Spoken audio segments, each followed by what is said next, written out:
Hi friends, welcome back to my channel Alien Vlogs. இன்னைக்குள்ள வீடியோல கேரளா ஸ்டைல்ல கனவா மீன் பொரியல் அல்லது தோரன் எப்படி பண்றதுங்கறத பார்க்கலாம். வாங்க வீடியோக்குள்ள போலாம். கனவா மீன் பொரியல் பண்றதுக்கு தேவையான பொருட்கள் என்னெல்லாம் பார்க்கலாம். நான் இன்னைக்கு 1 கிலோ கனவா மீனை வந்து க்ளீன் பண்ணி அதை சின்ன சின்ன ரவுண்ட் பீசஸா கட் பண்ணி வச்சிருக்கேன். இது கூட ஒரு 20 சின்ன வெங்காயம் நீளமா சின்னதா கட் பண்ணது. அப்புறம் ஒரு 10 பூண்டு அதுவும் சின்னதா கட் பண்ணது. அப்புறம் ஒரு 2 துண்டு இஞ்சி சின்னதாக கட் பண்ணது. அப்புறம் ஒரு 4 பச்சை மிளகாய். இப்போ அரைக்கிறதுக்கு தேவையான பொருட்களை பார்க்கலாம். 1 கப் தேங்காய் துருவினது, கொஞ்சமாக கறிவேப்பிலை, 1 டீஸ்பூன் ஜீரகம், 1/2 டீஸ்பூன் மஞ்சள் தூள், 1/2 டீஸ்பூன் மிளகுத்தூள். பொரியல் பண்ணுறதோட அடுத்த ஸ்டெப் என்னென்னு பார்க்கலாம். ஒரு கடாயை சூடு பண்ணிக்கோங்க. அதில் 1 டேபிள் ஸ்பூன் அளவுக்கு நான் தேங்காய் எண்ணெய் எடுத்துக்கிறேன். இதில் கொஞ்சமாக கடுகு போட்டுனதும் கொஞ்சம் கறிவேப்பிலை சேர்த்துக்கோங்க.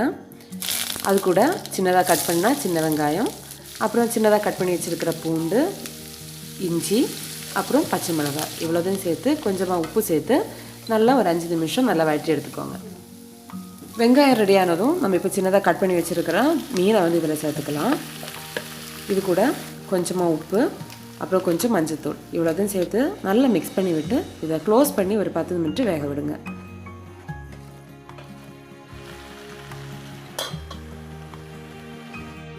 மீன் ரெடியாகிற இந்த டைமில் நம்ம அரைக்கிறது தேவையான பொருட்களை பார்க்கலாம். ஒரு மிக்ஸி ஜாரில் கொஞ்சமாக தேங்காய் எடுத்துக்கோங்க.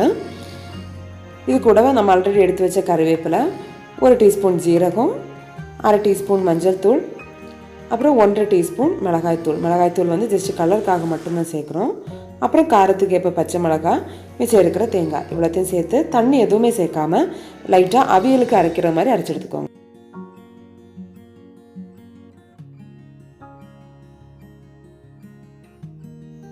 இப்போ மீனை ஓப்பன் பண்ணி பாருங்கள். நம்ம இதில் தண்ணியே சேர்க்கலை, இதெல்லாமே வந்து மீன்லேருந்து ஊறின தண்ணி தான். இந்த தண்ணி எல்லாம் வற்றுற அளவுக்கு இதை வந்து நல்லா வேக வைக்கணும். இது ரொம்ப ஈஸியாக பண்ணலாம், ரொம்ப சீக்கிரமாகவே ரெடி ஆயிரும். இதை விட ஈஸியாக பண்ணணுன்னா நீங்கள் குக்கரில் வந்து ஒரு 3 விசிலுக்கு இந்த மீனை வந்து நல்லா வேக வச்சு எடுத்தாலே போதும். இப்போ இந்த தண்ணி எல்லாமே வற்றியாச்சு. அதே மாதிரி மீனை வந்து ரவுண்ட் ஷேப்பில் தான் கட் பண்ணணும் அப்படி கிடையாது, எந்த ஷேப்பில் வேணாலும் நீங்கள் கட் பண்ணிக்கோங்க. நான் வந்து ரவுண்ட் ஷேப்பில் கட் பண்ணதுக்கு ஒரு முக்கியமான ரீசன் இருக்குது. வீடியோ லாஸ்ட் வரைக்கும் பாருங்கள், அப்போ உங்களுக்கு புரியும். அதே மாதிரி நம்ம இதில் சேர்க்குற தேங்காயோட அளவு, சின்ன வெங்காயத்தோட அளவு எல்லாமே வந்து அவங்கவுங்க சாய்ஸுக்கு ஏற்ற மாதிரி சேர்த்துக்கோங்க. காரத்துக்கு ஏற்ப மிளகாய் சேர்த்துக்கோங்க. நான் இன்றைக்கி சேர்த்துருக்கிற இந்த காம்பினேஷனுக்கு வந்து டேஸ்ட்டு சூப்பராக இருக்கும். சின்ன வெங்காயம் தான் இதில் வந்து டேஸ்ட் அதிகம் கொடுக்குறது. மீனில் இந்த தண்ணி எல்லாமே வற்றி ஓரளவு ட்ரையாக வந்துடுச்சு. இப்போ வந்து உப்பு கரெக்டாக இருக்காங்கிறது பார்த்துக்கோங்க. கூடவே நம்ம அரைச்சி வச்சுருக்கிற தேங்காயை சேர்த்து நல்லா கிளறி விடுங்க. அதோட பச்சை வாசனை போகிறது வரைக்கும் ஒரு 3 நிமிஷம் வந்து நல்லா குக் பண்ணுங்கள்.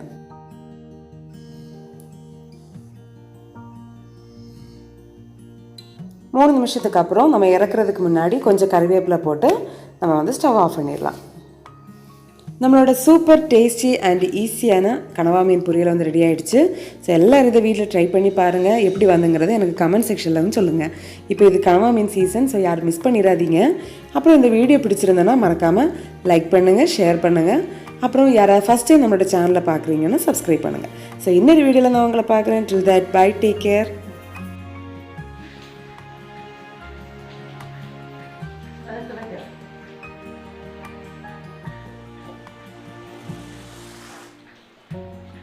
Tala bakın,